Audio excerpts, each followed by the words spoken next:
It was hanging out about 3 or 4 inches, twirling around. Oh my God, it's a worm. No. A worm? and- Get it out!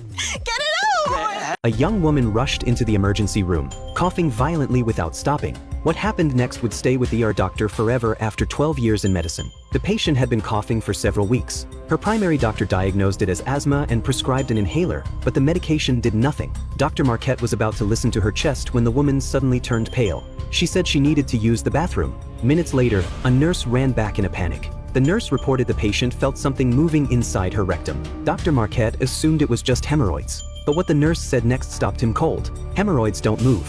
He rushed into the room and had the patient lie on her side for examination. When he saw what it was, he froze completely. A flesh-colored object the thickness of a pencil protruded 3 to 4 inches from her rectum. It was writhing wildly like a snake. This was a living parasite. After learning the truth, the woman broke down completely. Hysterically screaming, she begged him to pull the worm out. But Dr. Marquette couldn't do it. Some parasites have barbs and suckers. Pulling forcefully could be fatal. First, he needed to identify the species. He immediately contacted an infectious disease specialist. The expert confirmed it was a roundworm. Even worse, the patient could have dozens inside her body. The truth was even more horrifying. In Africa, she had eaten food contaminated with parasite eggs. After hatching in her intestines, the larvae burrowed into her bloodstream and traveled to her lungs. Her weeks of coughing weren't asthma at all.